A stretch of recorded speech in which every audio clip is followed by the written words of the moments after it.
नमस्कार. आज आपण भौतिकशास्त्र म्हणजेच फिजिक्स ही संकल्पना समजून घेणार आहोत. या भौतिकशास्त्रामध्ये पदार्थांचा म्हणजे मॅटरचा अभ्यास केला जातो.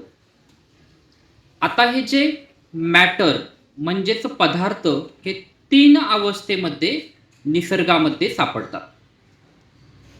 स्थायीरूप म्हणजे सॉलिड, द्रवरूप म्हणजे लिक्विड आणि वायुरूप म्हणजे गॅसियस. अशा तीनही अवस्थेमध्ये हे पदार्थ आपल्याला सापडतात आणि प्रत्येक पदार्थाला मास म्हणजे वस्तुमान हे असतंच आणि प्रत्येक पदार्थ आपल्याला आपल्या जीवनामध्ये काही ना काहीतरी त्याचा उपयोग होत असतो आणि तो पदार्थ काही ना काहीतरी काम करत असतो किंवा काम करण्याची क्षमता त्याच्यामध्ये असतेच. विज्ञान काय सांगतं? ऊर्जा म्हणजे the capacity to do work, म्हणजे एखादी काम करण्याची क्षमता म्हणजे ऊर्जा होय. तर प्रत्येक पदार्थामध्ये काहीतरी काम करण्याची क्षमता आहे, म्हणजेच प्रत्येक पदार्थ हा एक ऊर्जा आहे किंवा आइन्स्टाईनच्या भाषेमध्ये आपण त्याला energy is equal to mass into speed light square अशा पद्धतीने सुद्धा म्हणू शकतो. म्हणजेच ऊर्जा जी आपल्या डोळ्यांनी दिसत नाही त्याचं सगुण रूप म्हणजे कॉन्क्रीट फॉर्म जे काय असेल ते म्हणजे मॅटर आणि ह्या मॅटरमध्ये मास हा असतो. आता हे जे फिजिसिस्ट म्हणजे भौतिकशास्त्रज्ञ या पदार्थांचा अभ्यास करताना empirical observation and logical deduction या पद्धतीचा ते अवलंब करतात. म्हणजे काय?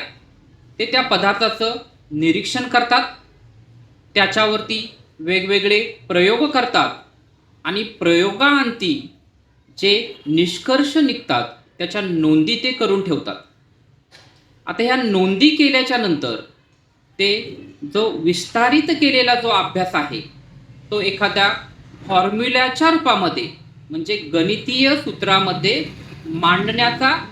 मांडतात आणि त्यानंतर तो भौतिकशास्त्रातील एक नियम बनून जातो. म्हणजेच भौतिकशास्त्राचा अभ्यास करताना गणितीय आकलन किंवा गणितीय पद्धत ही खूप महत्त्वाची आहे आणि हे करत असताना हे शास्त्रज्ञ 3 गुण किंवा कॅरेक्टरिस्टिक्स फॉलो करतात. त्यातलं पहिलं आहे ऑब्जेक्टिव्हिटी. ऑब्जेक्टिव्हिटी म्हणजेच एखादा न्यायाधीश कोर्टमध्ये जसा पुराव्यांच्या आधारे एखाद्या गोष्टीचा निकाल देत असतात त्याच पद्धतीने हे शास्त्रज्ञ सुद्धा घडणाऱ्या घडामोडी, प्रयोग आणि त्यातील नोंदी यांच्याकडं ऑब्जेक्टिव्हली पाहतात. स्वतःची मतही त्यामध्ये नसतात. जे घडत असतं त्यावरती ते निष्कर्ष देत असतात आणि रिलायबिलिटी म्हणजे ट्रूथ, सत्यापर्यंत ते पोहोचतात. त्यानंतर भौतिकशास्त्रातील हे जे शोध आहे किंवा हे जे ज्ञान आहे हे जगातील कोणत्याही व्यक्तीने जर परत त्याचा अभ्यास केला, त्याच्यावरती प्रयोग केले तर तेच निष्कर्ष, एकसारखेच निष्कर्ष पुन्हा पुन्हा निघतात. अशा पद्धतीने हे जे भौतिकशास्त्र आहे हे अभ्यास करताना ऑब्जेक्टिव्हिटी, रिलायबिलिटी आणि ॲबिलिटी ह्या 3 गोष्टी खूप महत्त्वाच्या आहेत. हे जे भौतिकशास्त्र आहे हे सब ऑटोमिक पार्टिकल्स म्हणजे इलेक्ट्रॉन, प्रोटॉन आणि न्यूट्रॉन पासून अगदी आपली सोलार सिस्टम म्हणजे सूर्यमाला यातील सगळ्या गोष्टींचा अभ्यास ह्या भौतिकशास्त्रामध्ये म्हणजे फिजिक्समध्ये केला जातो. Thank you so much.